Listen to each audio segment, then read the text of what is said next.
নফল নামাজের গুরুত্ব বেশি না মায়ের ডাকে সাড়া দেওয়ার গুরুত্ব বেশি? নফল নামাজে দাঁড়াইয়া সূরা ইয়াসিন পড়তেছেন, মা খাটের মধ্যে শুয়ে শুয়ে বলতেছে, বাবা আব্দুল্লাহ কোথায় আছো, পানি নিয়ে আসো, আমি এক গ্লাস পানি পান করব। ওই সময় কি নামাজ পড়বেন নাকি নামাজ ছেড়ে দিয়ে মাকে পানি পান করাবেন? নামাজ ছেড়ে দিয়ে মারে পানি পান করবেন। কথাটা বুঝাইতে পারছি? ওই ছেলে বুঝছো, নফল নামাজের গুরুত্ব বেশি নাকি মায়ের গুরুত্ব বেশি? নফল নামাজের গুরুত্ব বেশি নাকি বাবার গুরুত্ব বেশি? তুমি নফল নামাজে দাঁড়িয়ে দাঁড়িয়ে তুমি ইবাদতে মশগুল, তোমার বাবা পানি পিপাসা লাগছে, বলতেছে বাবা আব্দুল করিম আমার এক গ্লাস পানি দাও, আমার বড় কষ্ট হইতেছে।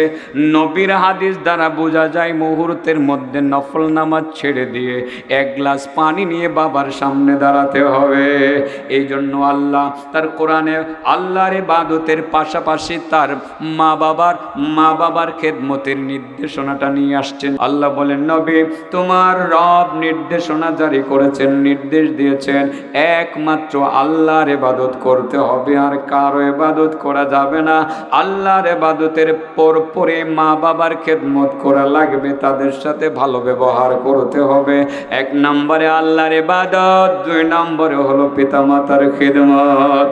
ওয়াবিল ওয়ালিদাইনি ইহসানা ইম্মা ইয়াবলুগান্না ইনদাকাল কিবারা। আল্লাহ বলেন মা বাবার দুইজনের একজন যদি বার্ধক্যে উপনীত হয়ে যায় অথবা দুইজনে যদি বার্ধক্যে উপনীত হয়ে যায়, তোমরা তাদের সেবা করবে। সেবা করতে গিয়ে বিরক্তির সুরে ওফ শব্দটি পর্যন্ত উচ্চারণ করবে না। সাবধান, তাদেরকে কোনো ধমক দিবে না, বরং তাদের সাথে মিষ্টি মিষ্টি আচরণ করবে।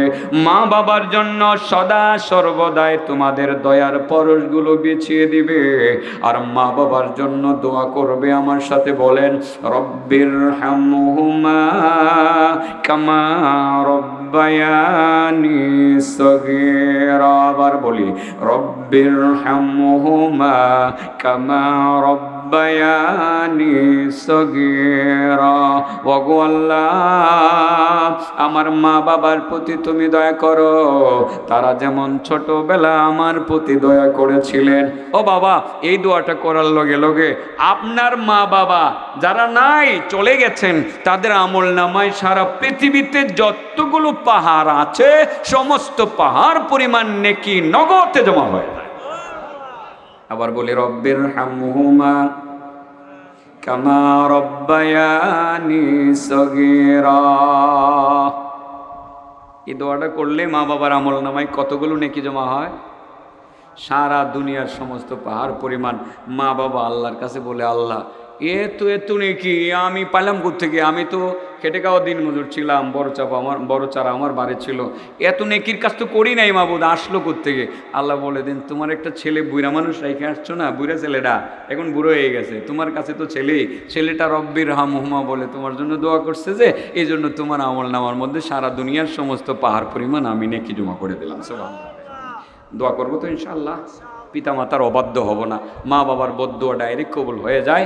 আর পিতামাতার অবাধ্যতার জন্য একটি শব্দ যদি কেউ আমরা উচ্চারণ করি, না না, এমন একটি শব্দ যদি কেউ উচ্চারণ করি, সারা দুনিয়ার সমস্ত ধুলাবালু পর্যন্ত প্রতিবাদ করবে এবং লানত বর্ষণ করতে থাকবে, বদদোয়া করতে থাকবে। নাউজুবিল্লাহ বলেন। এবার আসি, পিতামাতার খেদমত করলে কি লাভ হইব? এটাই তো আসল কথা। হযরতে আব্দুল্লাহ ইবনে আব্বাসের একটি কওল দিয়ে শুরু করছিলাম, ইন্নী লা আ'লামু আমালান আকরাবু ইলাল্লাহ মিন বিররিল ওয়ালিদাইন।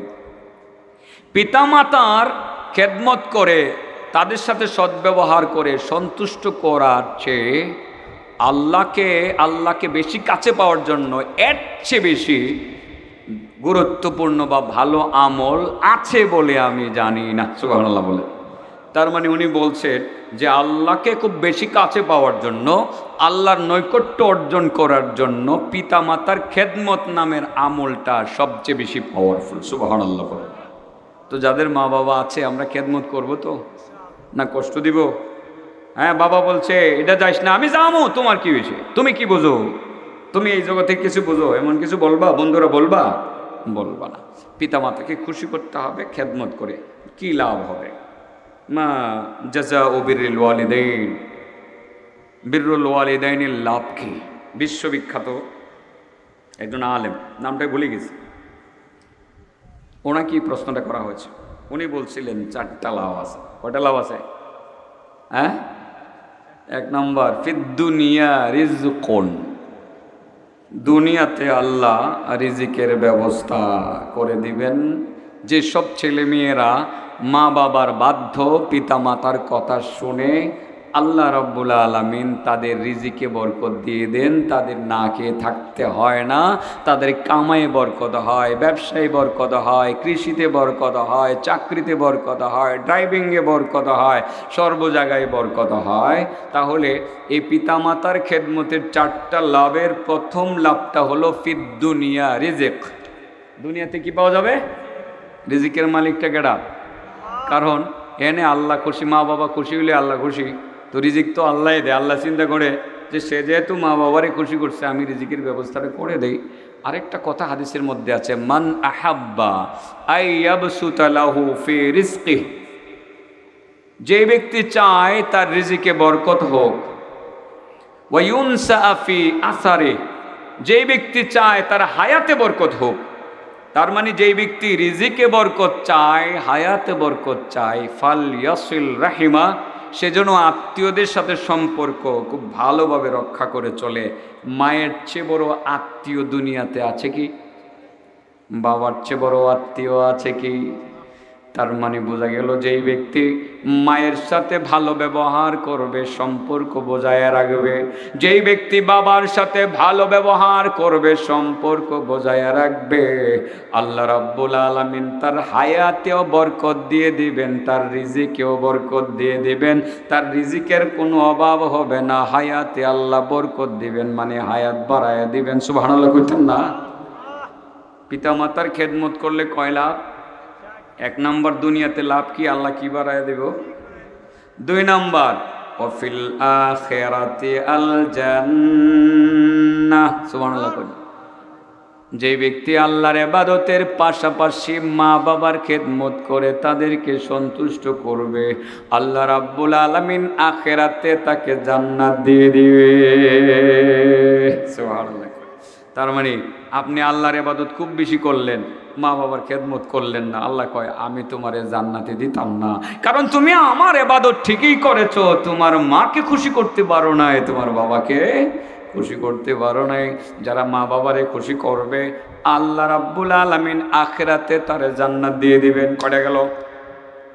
হ্যাঁ, 1 নম্বর দুনিয়াতে কি দিবেন? তাহলে মা বাবার খেদমত করলে আল্লাহ রিজিকে বরকত দিবেন। তো 2 নম্বর আখিরাতে কি দিবেন?